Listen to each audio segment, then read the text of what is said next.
the entire approval and promotion of GMOs was based on industry manipulation and political collusion. They put this out on the market without doing the close evaluation of what actually gets damaged and changed as a result of the process of genetic engineering. If you look at 30 or 35 or 40 different diseases in the United States, they're all going up in parallel with the increased use of GMOs or the Roundup that's sprayed on those GMOs. We're talking autism, diabetes, deaths from obesity, Parkinson's, Alzheimer's, high blood pressure, kidney disease, deaths near end-stage kidney failure, leukemia, several types of cancer, and the list is long. How is it that GMOs could possibly contribute to all of these different diseases?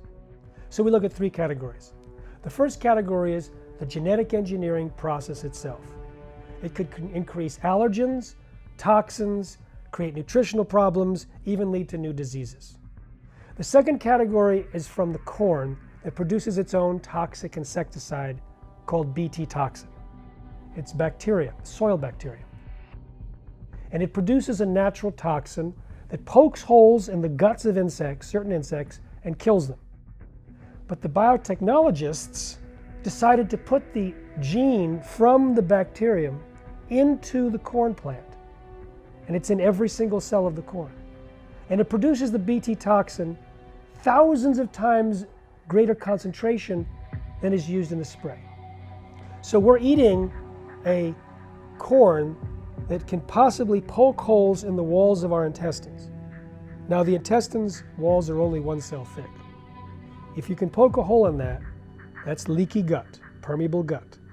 And then you end up with a system that is correlated with cancer, heart disease, Alzheimer's, Parkinson's, inflammation, autoimmune disease, and allergies, among others. The third is the Roundup and the glyphosate-based herbicides. Glyphosate was originally patented as a cleaner, an industrial cleaner to clean boilers and pipes. And that's because it was patented as a chelator. It grabbed onto the minerals. Minerals are absolutely essential for certain metabolic pathways to function. And one of those pathways is called the shikimate pathway, which Monsanto bragged out loud that, well, humans don't have the shikimate pathway, but the gut bacteria have a shikimate pathway. The gut bacteria use the shikimate pathway to produce the building blocks, the aromatic amino acids, that produce the neurotransmitters that we all know and love, serotonin, melatonin, and dopamine. If we're not producing enough of these neurotransmitters, that could explain a lot of these problems. The depression, the anxiety, the stress from the serotonin. Also the regulation of blood sugar. Also the ability to say, I'm full, I can stop eating. That's in the domain of serotonin. Melatonin, the sleeplessness. You can track sleep disorders and insomnia with the increased use of glyphosate sprayed on Roundup Ready soy and corn. And the dopamine linked to Parkinson's disease and also other things also linked to these particular diseases and disorders. In the late 90s, the different GMO companies pooled money together, spending $50 million a year for 5 years to convince Americans and other developed country citizens that GMOs were needed to feed the world. And this has become like basically the background story, even though it's entirely untrue. GMOs have nothing to offer to feed the hungry world, eradicate poverty, or create sustainable agriculture. I was giving a lecture at MIT. I also asked the audience, please share with us anything that you noticed when you switched to non-GMO, any improvements. And a woman stood up and she said, my 6.5-year-old was out of control and he was violent and they wanted to kick him out of school. And I saw your movie Genetic Roulette. So I changed his diet, all the problems went away. I said, how long did it take? She said, 1 week. Wow. And then she paused and said, within a month, I had a new son. Non-GMO is not enough. Buy organic. Do you want to feed your kids poison, knowing that it's going to cause some kind of slow deterioration? Or do you want to see who's in there that's been suppressed by that food and let that boy or girl come out with full energy and intelligence. I mean, it's amazing the kind of stories that I'm hearing about the transformation that occurs, especially in children.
There's no other companies that I can think of that are doing more damage to the world today than these companies like Monsanto and Dow and Syngenta and BASF, and these companies that are altering our soil, and that's running off into our water supplies. So it's poisoning the water, it's poisoning the soil of the earth, and it's poisoning the air of the earth.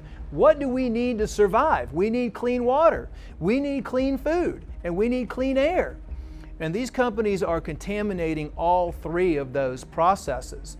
We have proof now that glyphosate, atrazine, some of the herbicides, as well as the genetically modified foods that have been created in the past, cause damage to the bowel, cause damage to the body, cause damage to the immune system, because we know now that all organ systems in your body are controlled from the gut. And so, it makes you wonder, if you want to wipe out a population, or if you want to create illness across the globe, globally, what is the first place that you attack?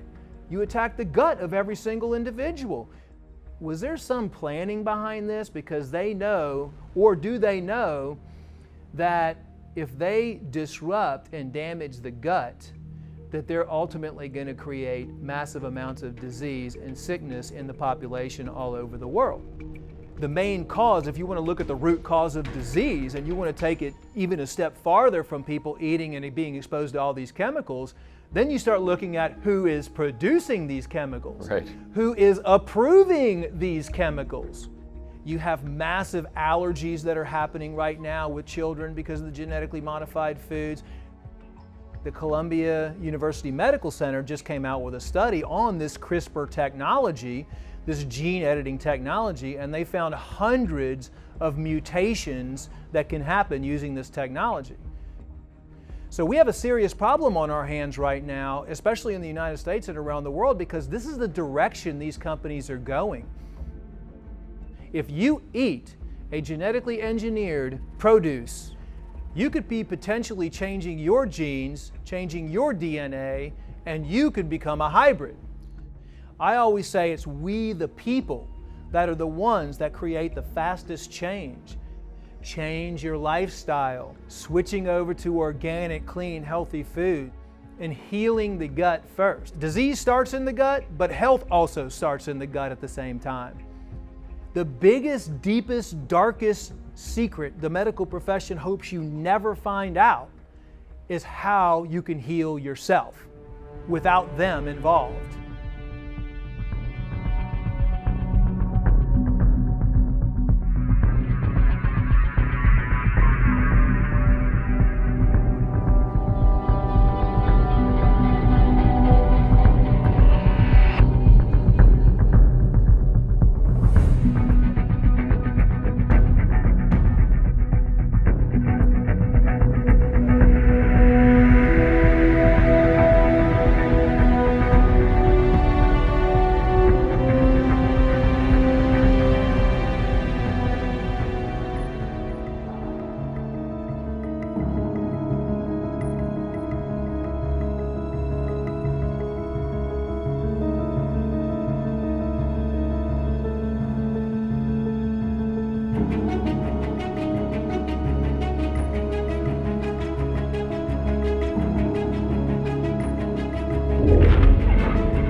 Quite rich that Western mainstream media is now talking about the suffering of the people in East Gúta.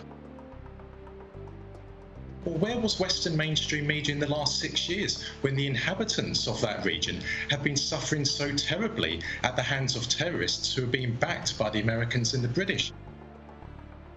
And let us not forget as well, on a daily basis for the last 6 years, the terrorists in East Gúta have been mortaring and have been firing rockets into Damascus. They have been aiming at schools, hospitals, nurseries. Indeed, last week, they killed a large number of children. But would it not be naive to say that Syria's treatment of its civilians is equally as bad? I mean, we've only seen in this attack yesterday the use of chemical weapons, chlorine gas. You are relying on the white helmets. They are a propaganda weapon of the terrorists, and they are the brainchild of the British government. And at the same time, even worse than being a propaganda tool, the white helmets are actually Islamist terrorist fighters themselves. We have independent witnesses, we have independent footage of white helmet individuals standing over the bodies of dead Syrian soldiers. You must not rely on the white helmet. Well, they're controversial comments, to say the least. We'll discuss. They're controversial in your opinion. In your opinion. They're not controversial to people in East Aleppo. If you go to East Aleppo today, which was under the control of Al-Qaeda, they will say my comments are controversial. They will say you are controversial. The Syrian army does not target its own people. The Syrian army is targeting terrorists. The reason why ISIS is on the verge of a total defeat in Syria is because of the combined military operations of the Syrian military, the Russian military, and the Iranian military. And quite frankly speaking, the world should be grateful for what Syrian soldiers are doing every single day of the week. They are sacrificing their lives to defeat the scourge, the evil that is Islamist terrorism. Every single step the Syrian army advances in Syria makes the streets of Sydney, of London, of Washington and Paris safer.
Yo creo que está siendo la última fase casi, digamos, de esta guerra en la que el imperialismo está perdiendo la guerra.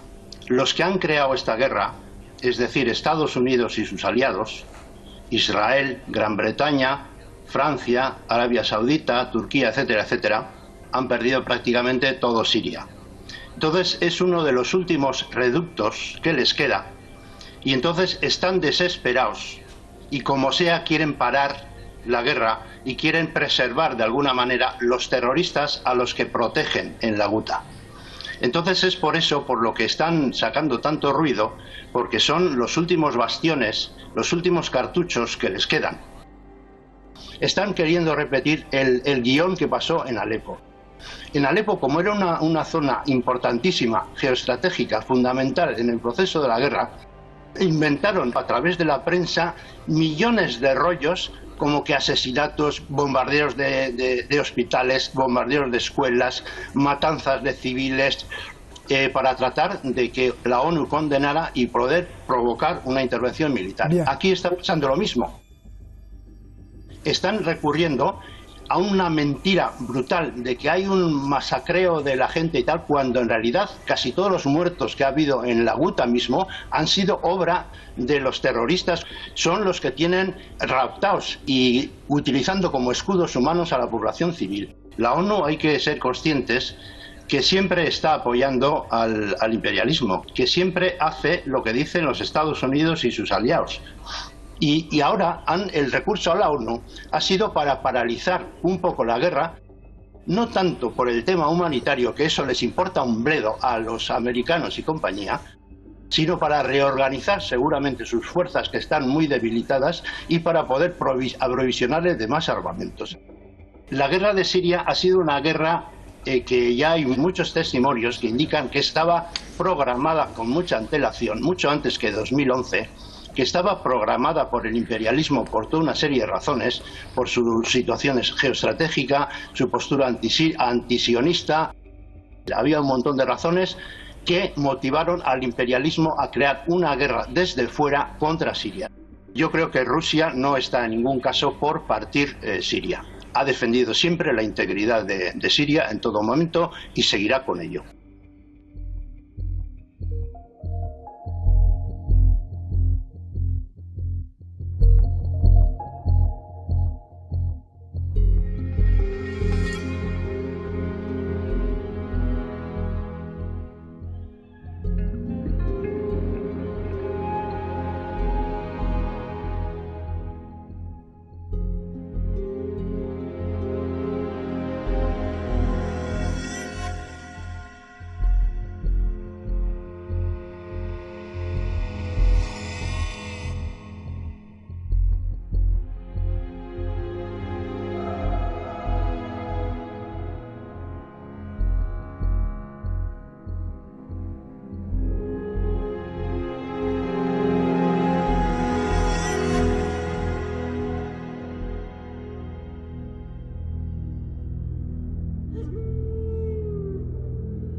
denn die Rüstungsausgaben auf dieser Welt verteilt?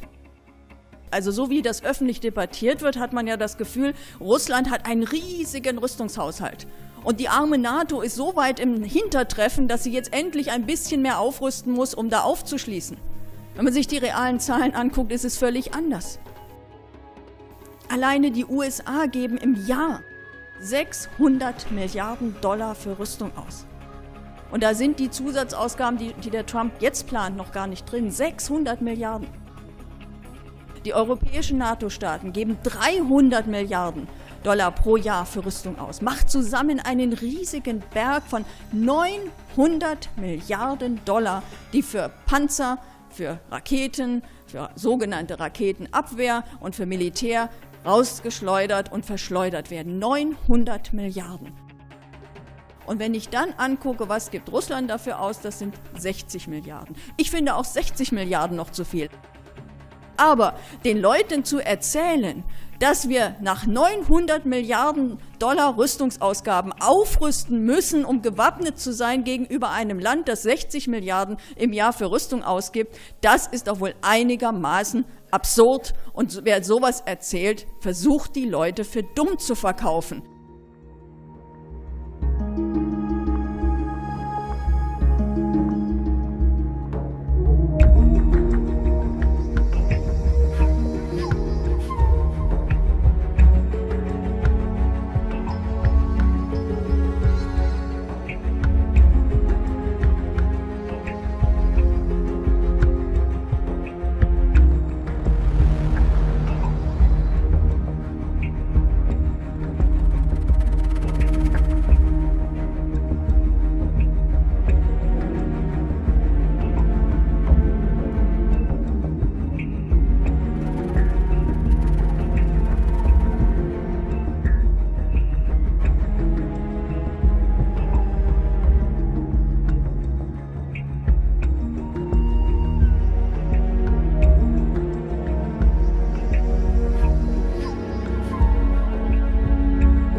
Despite all our protests, the US machines started working, the conveyor belt started rolling. There are missile defense systems in Alaska and California. As a result of NATO's eastward expansion, they've set up missile systems at 2 new European locations. One has already been deployed in Romania, and another will be set up in Poland soon. Even now, they're working at full speed. Well, I think that this is a speech of enormous importance. What was Vladimir Putin's intent was to sober up the West and to bring them back to realities. He said that Russia stood ready to defend its friends and allies with instantaneous response to any attack on them. If I'm not misreading, that means an attack on Syria, an attempt to remove the Assad regime, could result in a direct nuclear showdown with the United States. The same was true of Iran and of Russia's other friends, whom the United States has been trying to bully in every which way. How can a country which has only 10% of the military budget and 10% of the GDP of the United States, how can it compete and project its ambitions for a role in the world? The answer was clear, by being head and shoulders above the rest of the world precisely in its defense capabilities and demanding the respect of its capabilities and of its intelligence and of its people and their dedication through the development of these systems. There will be a calling upon Moscow to re-enter into overall full landscape arms negotiation talks. That is certainly what Vladimir Putin is looking for. It will make the US generals, the Pentagon, the whole military budget that's been endorsed by Congress look like chumps. So the United States, whatever it says publicly, is going to have a deep rethink of everything it's spending now on military because it's useless. We already are in a new arms race. Entrenched, more entrenched, there's no way it can be more entrenched except when President Trump gets ready to press the nuclear button.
I believe that data is the new oil.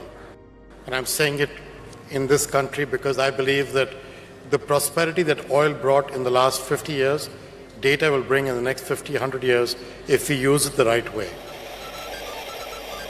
So data is the new oil, and we are entrusting this new oil, this new prized commodity, into the hands of the likes of the CEO of MasterCard and his monopolist corporate cronies. Yeah, that sounds like a good idea. That was also the conference at which they announced Neom. Yes, the $500 billion mega city in the desert, over 10,000 square miles, 33 times bigger than New York City, that is going to be the techno-smart city of the future. One of the main goals of Neom will be to diversify Saudi Arabia's economy in an attempt to move it beyond oil. Are you starting to see some of the linkage right now between this move to the post-carbon world and the post-carbon economy and the monopolization of the next tool of control? Data. This isn't just about smart appliances. This is about smart, networked everything, and the entire reordering of society that is implied by this revolution that we are currently undergoing. This is about the cashless society, driverless cars, 5G networks, nationwide facial recognition databases, and artificial intelligence.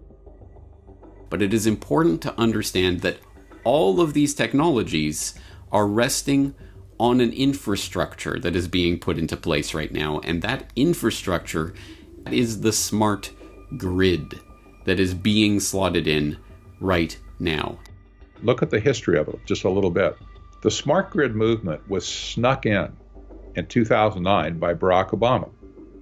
But here's the thing that's greatly disturbing, is that in 2009, it not only happened in the United States, it happened all over the world.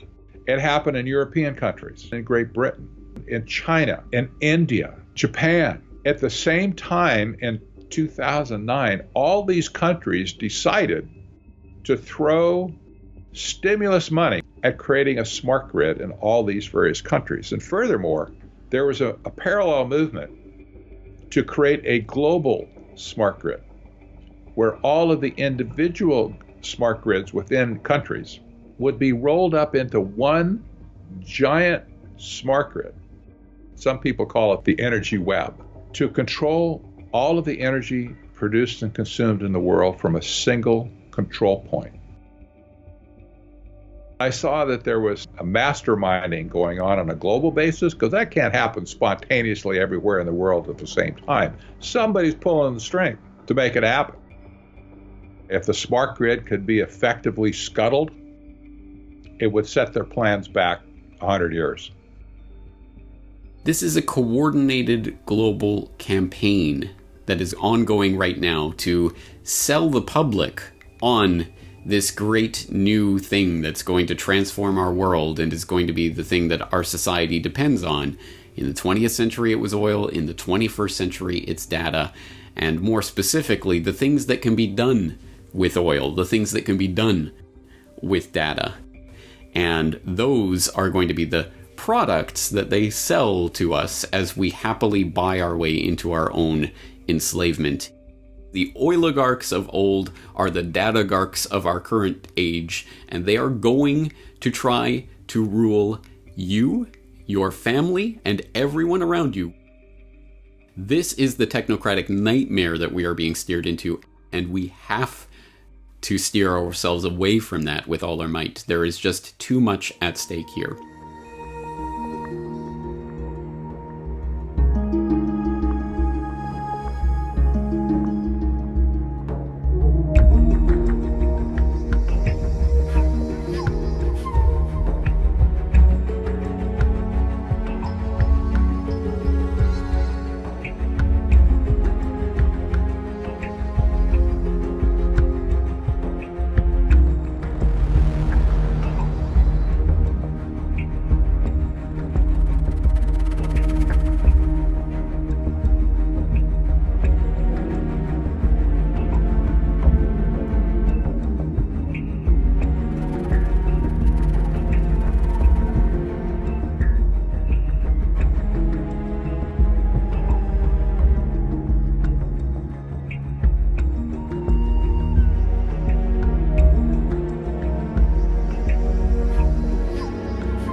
The problem with these short distance 5G millimeter antennas and broadcasters, they don't go very far and they don't go through buildings very well. So they already invented a new type of antenna that would make all of these completely obsolete. Because we're soon going to have it in space, Google or Alphabet, Eric Schmidt, already had the contract to put into space Wi-Fi broadcasters on satellites for the military, space super servers. As he has a system where he only needs to now add 3,000 more satellites and he will have complete global 5G Wi-Fi dominance of the world. This broadcast of this type of millimeter 5G, as they call it, is like projecting a cloud of electromagnetic frequencies, but on such a high level that it is basically the speed of light. So there's a battle between Eric Schmidt and Elon Musk. Elon Musk and all this stuff going into space, those are satellites. He's doing experiments in different parts of the world. The one that didn't make it into space and blew up recently, that one was headed for South Africa. Why was he going to broadcast Wi-Fi to South Africa? Because it is for human control, not for giving cell phone connectivity. Elon Musk says he can cover the whole world with 4,100 satellites, and he's already got 17 of them in space. Will Elon Musk take over so that he can get his satellites up there so that America can act like it's a corporation that can then have control over everything? The last thing that they want is a human being or any moving device to have any free will that isn't controlled by what they call remote aggressive management. In the Internet of Things, it points out that this type of fascism must be controlled by a system that is pervasive Wi-Fi so that they can turn the human being into wetware. So that they can have off switches in your brain. You can simply set a certain frequency, a millimeter frequency, and beam it to a human being, and their skin, through every pore in their body, its conical shape becomes an antenna. It can receive these millimeter waves, and the wetworks that are inside of them, which are going to be added, will make you controlled by 5G. It's pervasive. No one will be able to hide.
It's basically a digital prison that's coming online.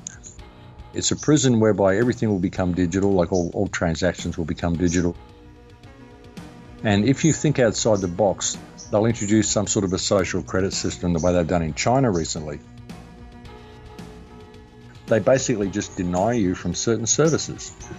The way they're doing it is they're penalising people through this social credit system, which basically forces them outside of the general box of society and forces them into a life where they've basically got no other option than to commit crime, steal to get what they want or whatever. And so they end up in the smart prison system. So that's the way they're going to be dealing with dissenters. You walk into a supermarket, pick up what you want and walk out. It detects everything you've picked up. They're all microchipped. It detects you when you walk in, it detects you as you walk out, it detects what items are in your bag, and it takes the necessary amount out of your account. Like the situation in China, there's actually 7 million people, I think, been locked out of essential services in China because of this social credit system. And they just go to do something one day and find they can't do it. There's no notification, there's nothing, and there's no appeal process. There's no one they can write to, there's no one they can ring. What they just have to do is start behaving the way the government wants and try to accrue those points again so that they have access to the basic services that everybody else has. So that's the sort of system we're heading into. A system that is, there'll be two types of humans, desirables and undesirables. This smart grid is coming online in every single country underneath everything else. And the smart grid is the new world order. And it's been rolled out under the guise of convenience. I think all these governments work together to do what they wanted to do. And it's all about bringing this whole smart grid online. And it's always been about bringing this smart grid online. So yeah, I think it's a huge play on behalf of government.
It looks genuine to me. That is exactly how I would expect craft to behave. I see this as a battle between two off-planet fleets.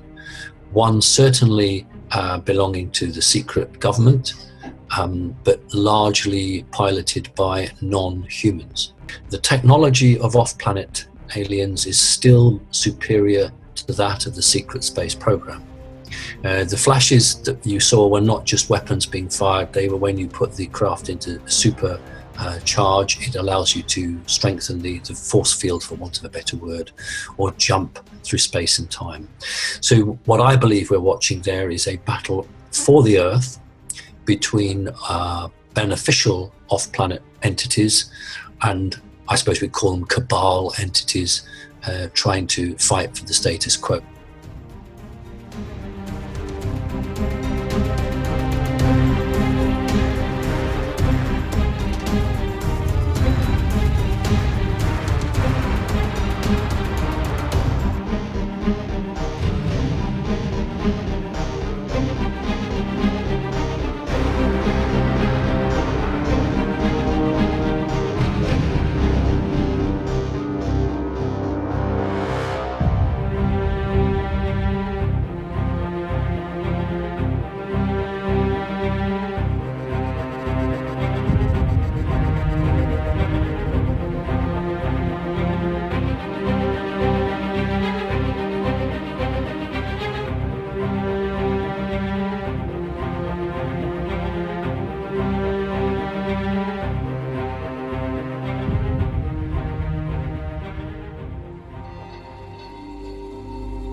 once we go through this consciousness shift, we're going to have a closer connection with our higher selves and the Akashic realm.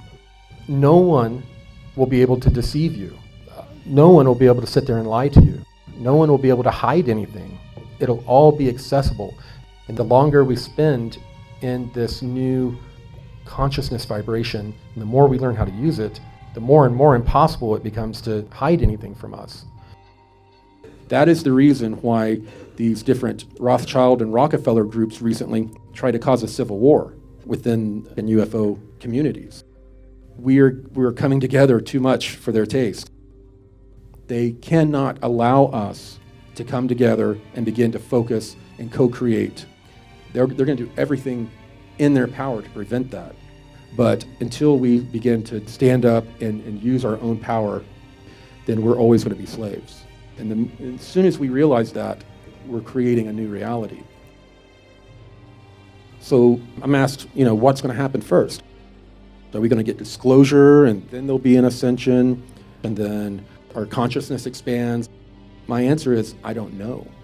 We're going to co-create that reality together. It's up to each of you how this is going to unfold. But we got to put aside these different belief systems, not allow them to even be a part of the conversation. We have to come up with a common goal, and our common goal is we want to know. We want disclosure. That is the bind that will bring us together and allow us to co-create the disclosure we want. If we're going to wait for our government to walk up to a podium, or the Pope or anyone else, and say, okay, there are aliens, well, we're going to wait forever. We have to force the situation. We have to become very active. We have to come together, organize. When we get a full disclosure, it's going to be like a punch in the gut. All of our little belief systems are going to be destroyed before our eyes. Even us, we're not going to be hopping up and down and celebrating. We're going to be sitting there next to everyone else with our jaws on our chest. That's going to include all of the pedophilia stuff. It's going to include all of the galactic slave trade. Very, very upsetting things. People like us, we will be able to deal with it better than those who are totally asleep. But if we get disclosure, we're going to basically have to go and counsel our families. All of us are going to be shocked. None of us are immune. What we need to understand, this disclosure that we're asking for is extremely important for us to be able to move on as a species.